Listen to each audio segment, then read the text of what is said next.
ಎಲ್ಲ ಹಾವುಗಳು ತಲೆ ಎತ್ತುತ್ತವೆ ದಣಿ, ಆದ್ರೆ ಕಾಳಿಂಗ ಸರ್ಪ ಮಾತ್ರನೇ ಹೆಡೆ ಎತ್ತೋದು.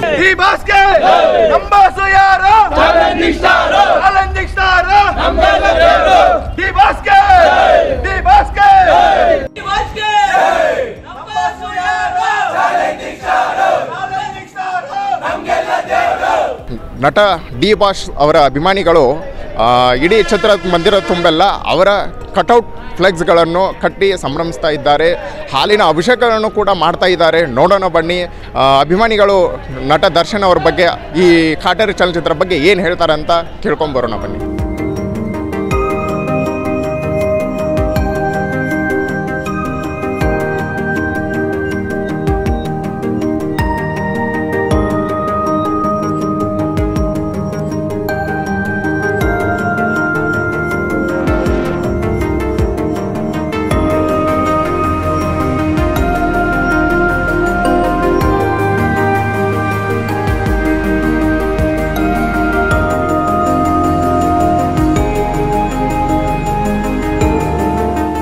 ನಮ್ಮ ಜೊತೆಗೆ ಇದ್ದಾರೆ ಇವತ್ತು ತುಮಕೂರು ಜಿಲ್ಲಾ ದೂಕುದೀಪ ದರ್ಶನ್ ಅವರ ಅಭಿಮಾನಿಗಳ ಸಂಘದ ಗಿರೀಶ್ ಗೌಡರು ನಮ್ಮ ಜೊತೆ ಇದ್ದಾರೆ. ಕೇಳ್ಕೊಂಬರೋಣ ಬನ್ನಿ ಏನು ಹೇಳ್ತಾರೆ ಅಂತ. ನಮಸ್ಕಾರ ಗಿರೀಶ್ ಗೌಡ್ರೆ. ನಮಸ್ತೆ. ನಮಸ್ತೆ. ಏನು ಹೇಳ್ತೀರಾ? ಇವತ್ತು ಡಿ ಬಾಸ್ ಅವರ ಚಲನಚಿತ್ರ ಬಿಡುಗಡೆಯಾಗಿದೆ ಕಾಟೇರ, ಇದ್ರ ಬಗ್ಗೆ ಏನು ಅಂತ ಹೇಳ್ತಿದ್ದೀರಾ? ಸರ್, ನಾವು ತುಂಬ ಎಲ್ಲ ಅಭಿಮಾನಿಗಳು 12 ಗಂಟೆ ಶೋ ತುಮಕೂರು ಇತಿಹಾಸದಲ್ಲಿ ಇದೇ ಫಸ್ಟು ಫಿಲಮ್ಮು. ಚಕ್ರವರ್ತಿ ಬಿಟ್ಟರೆ ಇದೇ ಫಸ್ಟು ಇತಿಹಾಸದಲ್ಲಿ 12 ಗಂಟೆ ಶೋ ಮಾಡಿಸಿದ್ದೀವಿ. ಡಿ ಬಾಸ್ ವಿಚಾರಕ್ಕೆ ಪ್ರಾಣ ಕೊರಡಿದ್ದೀವಿ. ಆಮೇಲೆ ಎಲ್ಲ ನಮ್ಮ ಕಾರ್ಯಕರ್ತರುಗಳೆಲ್ಲ ಸಖತ್ತಾಗಿ ಸರ್ ನೋಡಿ ಸರ್, ನೀವೇ ನೋಡ್ಬೋದು ಏನು ಮಾಡಿದ್ದೀವಿ ಸರ್ ಇಲ್ಲಿ. ಸಖತ್ತಾಗಿದೆ. ತುಂಬ ಫಿಲಮ್ ಬಗ್ಗೆ ಬಂದಾಗ ತುಂಬ ಚೆನ್ನಾಗೈತೆ ಸರ್ ಇದು ಫಿಲಮ್. ನೋಡ್ಬೇಕು ಸರ್, ರೈತರು ಮನೆ ಮಕ್ಕಳೆಲ್ಲ ಬಂದು ರೈತರುಗಳು ತುಂಬ ಎಲ್ಲ ಇಷ್ಟಪಟ್ಟು ನೋಡೋಂಥ ಸಿನಿಮಾ ಸರ್ ಇದು. ಗಿರೀಶ್ ಗೌಡ್ರೆ, ಈಗ ಕ್ರಾಂತಿ ನಂತರ ಇದು ಹೊಸ ಸಂಚಲನ ಮೂಡಿಸಿದೆ ಅಂತ ಹೇಳ್ಬೋದಾ? ಸತ್ಯ ಸರ್, ಇನ್ನೂ ಅಂದರೆ ಕ್ರಾಂತಿಗಿನ್ನ ಚೆನ್ನಾಗಿದೆ ಸರ್ ಇದು. ಕ್ರಾಂತಿಗಿನ್ನ ಕಾಟೇರ ಸೂಪರ್ ಮೂವಿ ಸರ್ ಇದು. ರೈತರುಗಳು ವಿಚಾರಕ್ಕೆ ಆಗಲಿ, ಒಂದು ಬಡವರ ವಿಚಾರಕ್ಕಾಗಲಿ, ಒಂದು ಕೂಲಿ ಕಾರ್ಮಿಕರಿಗಾಗಲಿ ಎಷ್ಟು ಚೆನ್ನಾಗಿ ಮಾಡಿ ಬಂದಿದ್ದಾರೆ ಅಂತಂದರೆ ಸಿನಿಮಾ ಇದು ಸರ್. ನಾನು ಹೇಳೋದಲ್ಲ ಸರ್, ಎಲ್ಲ ಪ್ರತಿ ಮನೆ ಬಂದು ನೋಡಿದರೆ ತುಂಬ ಚೆನ್ನಾಗಿರುತ್ತೆ ಸರ್. ಸರ್ 12 ಗಂಟೆ ಶೋನೇ ಮಾಡಿಸ್ಬಿಟ್ಟಿದ್ದೀವಿ ಸರ್. ನಾವೇನೇ ಮಾಡ್ಸಿರೋದು ನಾವು ನೋಡಿಲ್ವ ಸರ್. ಸರ್ 12 ಗಂಟೆ ಶೋಯಿಂದ ಹಿಡಿದು ಟೋಟಲಿ 7 ಶೋನು ಫುಲ್ಲು ಟೋಟಲಿ ಇದು ಸೋಲ್ಡ್ ಔಟ್ ಸರ್. ಆಮೇಲೆ ಇವತ್ತಲ್ಲ ಸರ್, ನಾಳೆದು ಇಲ್ಲ, ನಾಡ್ದು ಸಿಗಲ್ಲ, ಸೋಮವಾರ ತಗೋ ಸಿಗಲ್ಲ ಸರ್. ಅಷ್ಟೆಲ್ಲ.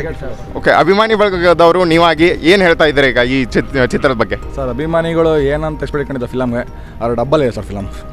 ನಮ್ಮ ಬಾಸ್ ಫೈಟ್ ಆಗ್ಬೋದು, ಸೂಪರ್ ಸರ್, ಎಕ್ಸಲೆಂಟ್. ಅದ್ರ ಬಗ್ಗೆ ಒಂದು ಮಾತಿಲ್ಲ. ಬಂದು ಈ ಮೂವಿ ತೋರಿಸಿ ಅವ್ರಿಗೆ ಗೊತ್ತಾಗುತ್ತೆ ಯಾವ ಜಾತಿನೂ ಇಲ್ಲ, ಇರೋದು ಒಂದೇ ಜಾತಿ, ಮನುಷ್ಯ ಜಾತಿ.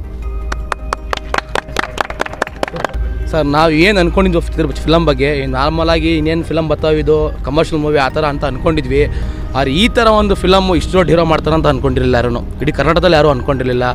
ನೋಡಿ ತುಂಬ ಇಷ್ಟ ಆಯಿತು, ಪರ್ಸ್ನಲಿ ತುಂಬ ಇಷ್ಟ ಆಯಿತು ಫಿಲಮ್. ಬಾಸು ಅನ್ನೋ ಸೈಡಿಕ್ಕರೂ ಒಬ್ಬ ಮಾಮೂಲಿ ಹೀರೋ ಆಗಿ ನೋಡ್ರೂ ತುಂಬ ಇಷ್ಟ ಆಯ್ತು ಫಿಲಮ್ಮು. ಹೇಳಿ ಅಡ್ವಾನ್ಸ್ ಬುಕ್ಕಿಂಗು ಕರ್ನಾಟಕದಲ್ಲಿ ಫಸ್ಟ್ ಟೈಮ್ 4 ದಿನ ಮುಂಚೆ 5 ದಿನ ಮುಂಚೆನೇ ಅಡ್ವಾನ್ಸ್ ಬುಕ್ಕಿಂಗ್ ಆಗಿರೋದು. 7 ದಿನ 7 ಶೋ ಭಾನುವಾರನೇ ಹೌಸ್ಫುಲ್ ಆಗಿದೆ ನಮ್ಮದು ತುಮಕೂರಲ್ಲಿ. ಫಸ್ಟ್ ಟೈಮ್ ಹೇಳಿ, ಇಡೀ ಇತಿಹಾಸದಲ್ಲಿ ಫಸ್ಟ್ ಟೈಮ್. ಆಮೇಲೆ ಆಲ್ ಓವರ್ ಕರ್ನಾಟಕ ಪೂರ್ತಿ ಅಷ್ಟೇ ಎಲ್ಲ ಕಡೆನೂ 7 ಶೋ ಎಲ್ಲ ಕಡೆ ಮಾಡೋರೆ. ಎಲ್ಲ ಥಿಯೇಟರ್ 7 ಶೋ ಮಾಡೋರು, ಎಲ್ಲ ಕಡೆನೂ ಹೌಸ್ಫುಲ್ ಆಗಿದೆ. ಸಿನಿಮಾದ ಬಗ್ಗೆ ಮಾತಾಡೋಂಗಿಲ್ಲ ಸರ್. ಅವ್ರ ಫ್ಯಾನ್ ಇವ್ರ ಫ್ಯಾನ್ ಅಂತ ಇಲ್ಲ, ನಮ್ಮ ಸ್ನೇಹಿತರು ಎಲ್ಲರೂ ಫ್ಯಾನ್ಸ್ ಅವರೇ. ಕೇಳಿದ್ದಕ್ಕೆ ಸಿನಿಮಾದ ಬಗ್ಗೆ ಮಾತಾಡೋಂಗಿಲ್ಲ, ಸಿನಿಮಾ ಚೆನ್ನಾಗಿ ಬಂದಿದೆ ಅಂತ ಹೇಳೋರೆ. ನಮ್ಗೆ ಅಷ್ಟು ಖುಷಿ. ನಾವು ಚೆನ್ನಾಗಿ ಬಂದಿದ್ದು ಹೇಳ್ತೀವಿ, ಸುಳ್ಳು ಹೇಳೋದಲ್ಲ. ಚೆನ್ನಾಗಿ ಬಂದಿದೆ ಅಂತ ಹೇಳ್ತೀವಿ. ನಾವು ಇನ್ನೊಬ್ರು ಕೇಳಿದ್ವಲ್ಲ, ನಾವು ಕರ್ಕೊಂಡು ಹೋಗ್ತೀವಿ ಫಿಲಮ್ಗೆ ಎಲ್ಲರಿಗೂ. ನಮ್ಮ ಫ್ರೆಂಡ್ಸು ಎಲ್ಲರೂ ಇರ್ತಾರಲ್ಲ ಬೇರೆಯವರು, ಎಲ್ಲರೂ ಕೇಳಿದ್ ಸಕ್ಕತ್ತಾಗಿದೆ ಸಿನಿಮಾ, ಚೆನ್ನಾಗಿ ಬಂದಿದೆ ಅಂತ ನಮ್ಮ ಸ್ನೇಹಿತರುಗಳು ಎಲ್ಲ. ಅಲ್ಲಿ ನಮ್ಗೆ ಖುಷಿ ಆಯಿತು. ಯಾಕಂದರೆ ನಮಗೆ ಏನೇ ನೋಡ್ರು ಬಾಸಿಗೆ ಚೆನ್ನಾಗೈತೆ ಅಂತ ಹೇಳೋದು ಅಲ್ವಾ. ಹಂಗಾಗಿ ಇನ್ನೊಬ್ರು ಕೇಳಬೇಕು. ಕೇಳಿದಕ್ಕೆ ಅವ್ರು ಚೆನ್ನಾಗೈತೆ ಅಂತ ಅವ್ರು ಇನ್ನೊಂದು ಶೋ ಹೋದ್ರಲ್ಲ, ಅವಾಗ ನಮ್ಗೆ ಗೊತ್ತಾಯ್ತು, ನಾವು ಗೆದ್ದಿದ್ದೀವಿ. ಸಿನಿಮಾದ ಬಗ್ಗೆ ಮಾತಾಡೋಂಗಿಲ್ಲ, ಬಂದು ನೋಡ್ಬೇಕು ಎಲ್ಲರೂ. 4 ಗಂಟೆಗೆ ಹೋಗೋರೆ, 1 ಗಂಟೆಗೆ ಬಂದು ಮತ್ತೆ 4 ಗಂಟೆಗೆ ಬೇರೆಯವ್ರ ಫ್ಯಾನ್ಸು ಫಿಲಮ್ಗೆ ಹೋಗೋರು. ಅಂದರೆ ಯೋಚನೆ ಮಾಡಿ ಫಿಲಮ್ ಇನ್ನು ಹೆಂಗೆ ಬಂದಿರ್ಬೋದು. ಈಗ ಈ ಪೈರೇಸಿ ಎತ್ತು ಮಾಡ್ತಾರೆ, ಈ ಪೈರೇಸಿ ಬಗ್ಗೆ ಏನು ಹೇಳ್ತೀರಾ ನೀವು? ಪೈರೇಸಿ ಏನ್ರಲ್ಲಿ ನೋಡ್ತಾರೆ ಸರ್? ದೊಡ್ಡ ಟಿ ವಿಲಿ ಹಾಕೊಂಡು ನೋಡ್ತಾರೆ, ಮನೇಲಿ ನೋಡ್ಬೋದಾದ್ರೆ ಸ್ಕ್ರೀನಲ್ಲಿ ಬಂದು ನೋಡಿದ್ರೆ ಫಿಲಮ್ ಮಜಾ ಗೊತ್ತಾಗೋದೇನು ಅಂತ ನಮ್ಮ ಭಾಷೆ ಹೇಳಲ್ವಾ. ಫಿಲಮ್ ಫ್ರೀಯಾಗಿ ಹಾಕ್ಕೊಟ್ರು ನಾವೇನೇ ಫೋನಲ್ಲಿ ಅವ್ರು ನೋಡಿದ್ರೆ ಅವ್ರು ಬಂದೇ ಬರ್ತಾರೆ. ಯಾಕೇಳಿ ಫೋನಲ್ಲೇ ಹಿಂಗೆ ಕಾಣ್ತಾ ಇದ್ಮೇಲೆ ಒಂದೇ ವಿಶೇಷವಾಗಿ ಹೇಳ್ತೀನಿ, ಯಾವುದೇ ಕನ್ನಡ ಚಿತ್ರದ ನಟರಾಗಲಿ ಅಭಿಮಾನಿಗಳಾಗಲಿ ಪೈರೇಸಿ ಮಾಡಿಬಿಡಿ ಸರ್. ಯಾಕೆ ಗೊತ್ತಾ ಸರ್, ಸಿನಿಮಾನ ಥಿಯೇಟ್ರಲ್ಲೇ ನೋಡಿ ಸರ್. ಯಾಕೆ ಗೊತ್ತಾ, ಇದು ಪೈರೇಸಿ ಮಾಡಿದ್ರೆ ಏನೂ ಇದಾಗಲ್ಲ. ಈಗ ಉದಾಹರಣೆ ನಾನು ಅಭಿಮಾನಿಯಾಗಿ ಏನು ಹೇಳ್ತೀನಿ ಅಂತಂದರೆ, ಒಬ್ಬ ಜಿಲ್ಲಾಧ್ಯಕ್ಷ ಆಗಿ ಎಲ್ಲರಿಗೂ ಒಂದು ಸಂದೇಶ ಕೊಡ್ತೀನಿ. ಏನು ಗೊತ್ತಾ ಸರ್, ಪೈರೇಸಿ ಮಾಡಿದ್ರೆ ಏನೂ ಪ್ರಯೋಜನ ಇಲ್ಲ. ಸುಮ್ಮನೆ ಇವರು ಕಿತ್ತಾಡಕ್ಕೆ ಹೋಗ್ಬೇಡಿ ಸರ್. ಎಲ್ಲ ಕನ್ನಡಿಗರು ಮಕ್ಕಳು, ಕನ್ನಡಿಗರ ಅಭಿಮಾನಿಗಳು ನಾವು, ಆಯಿತಾ? ಆದ್ದರಿಂದ ಪೈರೇಸಿಯಿಂದ ಏನೂ ಪ್ರಯೋಜನ ಇಲ್ಲ. ನಿಮಗೆ ಒಳ್ಳೇದು ಮಾಡಿ, ಒಳ್ಳೆ ಲೆಕ್ಕಾಚಾರಕ್ಕೆ ಒಂದು ನಿಮ್ಮ ಕೈಲಾದರೆ ಸಹಾಯ ಮಾಡಿ. ಇಲ್ಲ ಅಂದರೆ ಸಹಾಯ ಮಾಡೋಕ್ಕಾಗಲಿಲ್ಲ ಅಂದರೆ ಸುಮ್ಮನೆ ಇದ್ಬಿಡಿ, ಬೇರೆಯವ್ರು ಮಾಡೋಕ್ಕನ್ನ ಬಿಡಿ. ಇದು ಡಿ ಬಾಸ್ ಅವ್ರ ಮೂವಿ ಇದು 2024 ಒಂದು ಕೊಡುಗೆ ನೀಡಿದಂಗೆ ಆಗ್ಬೋದಲ್ಲ, ಇದು ಹೊಸ ವರ್ಷದ ಕೊಡುಗೆ. ಸತ್ಯವಾದ ಮಾತು ಸರ್, ಅದು ಎರಡು ಮಾತಿಲ್ಲ, ಸತ್ಯ ಸರ್. ಹೌದು ಮಾತ್ರ ಕರ್ನಾಟಕದವ್ರಿಗೆ ನಮ್ಮ ಭಾಷೆ ಫಿಲಮ್ ಅಲ್ಲ, ಕನ್ನಡ ಫಿಲಮ್ ಹೀರೋಗಳದ್ದು ಯಾವ ಹೀರೋಗಳದ್ದು ಪೈರಸಿ ಮಾಡಬೇಡಿ ಅಷ್ಟೇ ಹೇಳೋದು. ಸತ್ಯ, ಹೌದು ಅಷ್ಟೇ. ಇವತ್ತೇ ನಮಗೆ ಜನವರಿ 1, 2025 ಇವತ್ತು ನಮಗೆ ಎಲ್ಲ ಆಚರಣೆ ಆಗೋಯ್ತು ಸರ್. ಸ್ಟಾರ್ಟ್ ಮಾಡಿದ್ದೀವಿ ರಾತ್ರಿ 12 ಗಂಟೆಯಿಂದ ನೋಡ್ಕೊಂಡೆ ಸ್ಟಾರ್ಟ್ ಮಾಡಿದ್ದೀವಿ ಸರ್. ನಮಗೆ ಹೊಸ ವರ್ಷ ಅನ್ನೋದು ಆಗಲೇ ಸ್ಟಾರ್ಟ್ ಆಗ್ಬಿಟ್ಟಿದೆ, ಅದು ನಮಗೆ ಸಾಕು. ನಮ್ಮ ಬಾಸ್ ಫಿಲಮ್ ಅಂದ್ರೆ ಯುಗಾದಿ ಹಬ್ಬ, ಸಂಕ್ರಾಂತಿ ಹಬ್ಬ ಎಲ್ಲ ಸರ್. ಎಲ್ಲ ಮೂವಿಲಿ ಆ ಸೀನ್ ನೋಡ್ಬಿಟ್ರೆ ಸಾಕು ಸರ್, ಮನೆಯಿಂದ ಬಂದು ಎಲ್ಲರಿಗೂ ಅದೇ ತಲುಪಿಡುತ್ತೆ.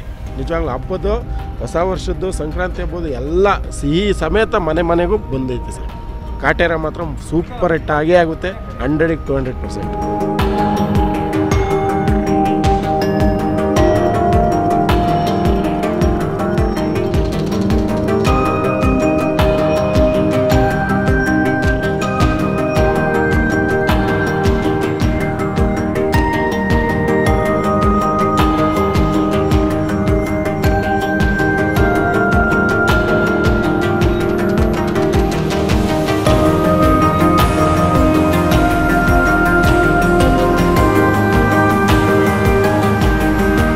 ಇದಿಷ್ಟು ಡಿ ಬಾಸ್ ಅಭಿಮಾನಿಗಳ ಮಾತಾಗಿತ್ತು. ಕ್ಯಾಮ್ರಾಮನ್ ಶಿವಾನಂದ್ ಜೊತೆ ಬಸವರಾಜ್, ಕರ್ನಾಟಕ 360 ತುಮಕೂರು.